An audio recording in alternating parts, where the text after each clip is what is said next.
Hello friends, welcome back to my channel. My name is APHA and today I will be sharing the books that you should be using to pass your FPGEE exam, and these are the exact books that I used to pass and study for my FPGEE exam. So let's get started.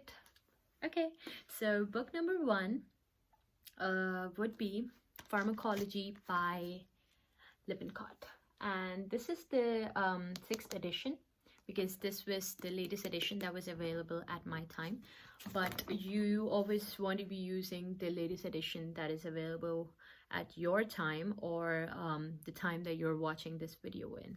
So because they always keep on adding and changing stuff in newer editions, so it's always a good idea to go for the newer edition and not miss on any knowledge that is out there in the market already.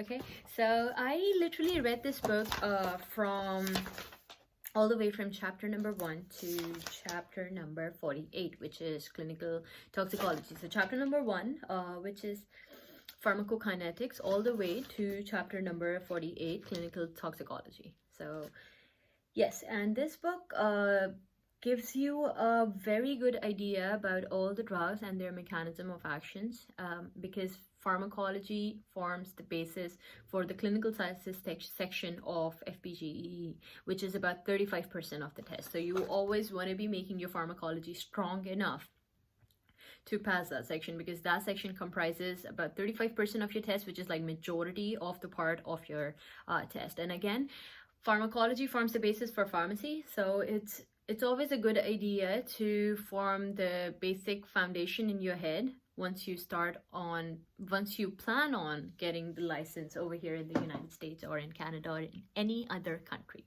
So we as medical students in our medical school, we went through the whole book, but that was in a course of about 10 semesters.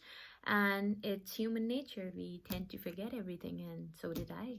So I had to read this book all over again and literally take notes all over again and memorize all over again. So yes, you always want to be doing the same thing. Book number 2 would be APHA for FPGEE, and this is a book that is made by people who conduct this exam, so they have an excellent idea of how the exam is structured and what knowledge you should be having to pass the exam and what knowledge is not important for you to pass the exam. So APHA comprises of all that stuff, all that good stuff that you need to pass your FPGEE exam. So I get this question a lot, and students ask if only FPGEE, only APHA is sufficient to pass the exam, and the answer to that is no, it's not. Because it does not explain pharmacology in a way that Lippincott does, and it's very important to have a good knowledge of pharmacology. And the reason that I'm emphasizing so much on pharmacology in this video is that it's the basis of this test, and it's the basis of all the tests that you're going to take in your near future, which is NAPLEX. So yes, but APHA gives you a good understanding of how pharmacy works over here in America, and what are the rules and procedures, and a lot more stuff that you don't learn in your medical school, or at least I did not learn in my medical school. So APHA is a very, very, very important book for FPGEE, and I have the PDF version for it, and I can go ahead and forward that to you guys, but I believe there is a new edition for that out now too, so I can ask my friends if they have the newer edition. And again, you can let me know in the comment section down below if any of you are interested in getting the PDF version of APHA. And if you are a person that like paperback edition, more than welcome to order that from Amazon or any other website that you want to.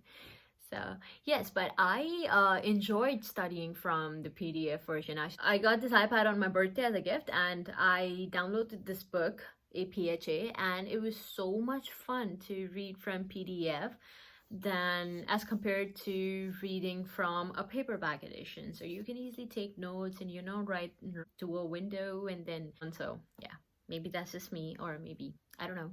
So I don't know if you guys like to study more from PDF or paperback editions, but yes, the important point over here is the book, and it's always a good idea to study from APHA if you're studying for your FPGEE. All right, coming to book number 3.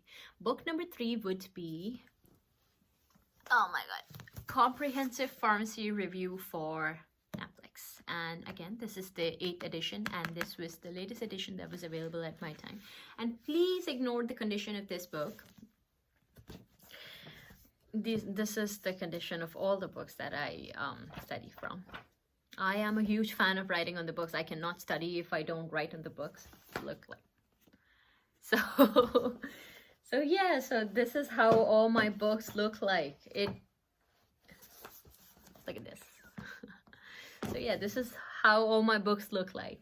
The important point again over here is this book is very important for FPGEE. Now I get a lot of questions that it says it's a comprehensive pharmacy review for Naplex, and why you're telling us it's important for FPGEE. Well, I had the same questions when I was in your shoes, but the answer to that is this book is not only for Naplex, it's very good for FPGEE too. So I don't want you to be reading the whole book. It has about 1,190 pages, and they have a newer edition on which has more pages, and then they have online indexes. So I don't want you to be reading the whole book, but there are certain chapters which you want to be reading if you are going to go for your FPGEE. And the reason for that is this book is structured beautiful. So for example, you're studying for neurology, okay, and you studied the neurology chapters and CNS and all the Alzheimer's and Parkinson's and everything like that from the Lippincott, which was book number 1, and then you switched over to CPR, which is the book that we are talking about right now, and you went to the same section in this book, which is neurology and all the neurology related topics like Alzheimer's and depression and Parkinson's and all that good jazz, and you started studying from this book. What this will do is the first 2 pages, for example, of the chapter will explain the pharmacology. So they will basically summarize the pharmacology that you already learned in your Lippincott. Then what they will do is they will tell you about the medicinal chemistry of the drugs that are used in neurology in the next 3 pages. So that will give you an idea of how the drugs are structured and what is the medicinal chemistry of those drugs. And then what they're going to do is they're going to explain the pharmacokinetics of how does that drug that you're using in neurology and then that you just studied in your pharmacology section and then your medicinal chemistry section work in the body. So they will explain all the first and second reactions and everything, the ADME of that drug, and then the side effects, and then they will explain the toxicology of those drugs. So this will give you a very brief idea of the whole topic. So I completely love this book. In my view, this book actually gives you whatever you need to know about a single topic. I know it's brief. I know it's huge. It takes time to digest this much amount of knowledge and to remember this much amount of knowledge. But once you do, it's totally worth it. It's totally worth it, because this is not only going to help you in your FPGEE, this is also going to be very, very, very useful in your Naplex, because they use the same book in Naplex too, but they're obviously more amount of chapters. But yes, so if you want to be knowing what chapters to study for FPGEE, you can leave a comment down below, and I am going to film a video of going into a brief discussion about CPR and what chapters to focus on and what chapters to ignore in CPR. And again, one more thing I want to tell you about this book is you always want to be testing yourself on the study questions that are there at the end of each topic. So once you study the whole topic, like you do in your Lippincott. They have a couple of questions, but what happens in Lippincott is case studies in Lippincott.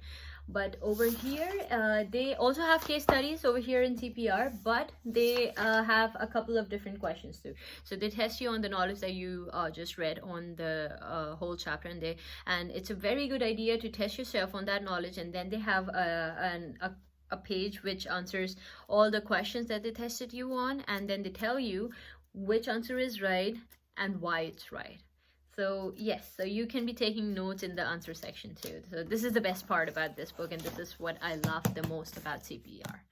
Coming to the fourth book, which is Foreign Pharmacy Question and Answers by Manan Shroff.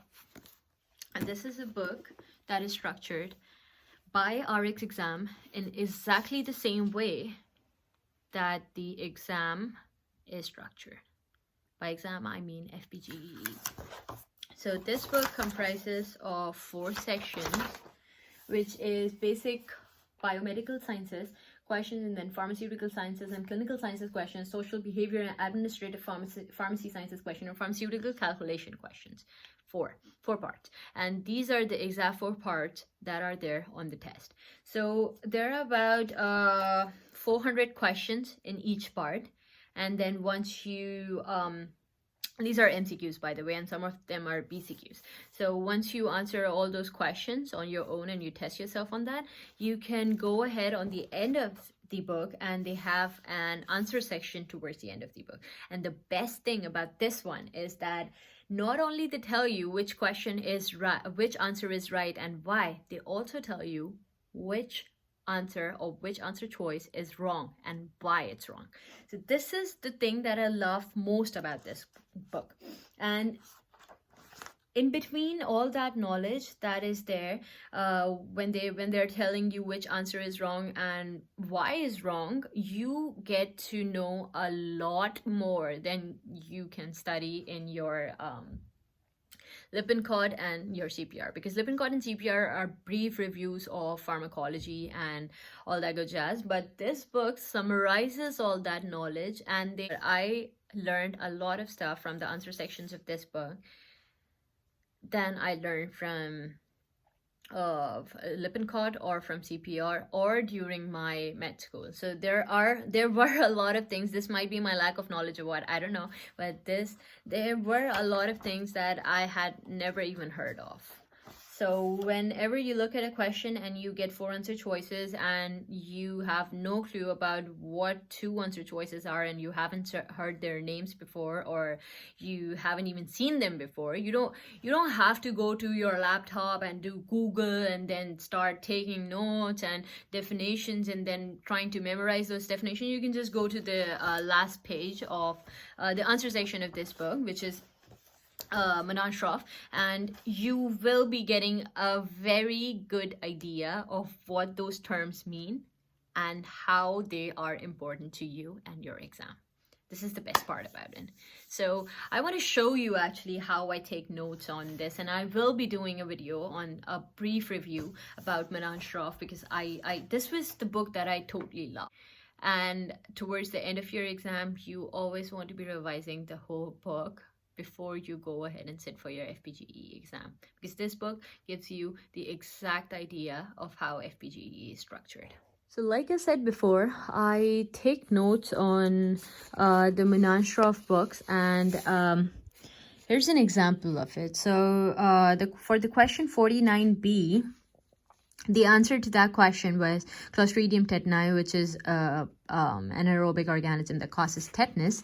But there were other options too about other organisms. And now what they do is they have given you a small chart of all the gram-positive microorganisms and the diseases that they cause. So you see over here, it's Propionibacterium acne, and it causes acne. And then it's Bacillus anthracis, which causes anthrax, and all that good stuff. So they have given you an example of gram-negative organisms too, anaerobic organisms. This gives you a good idea, and this makes you memorize all the information that you weren't able to memorize in your Lippincott or CPR.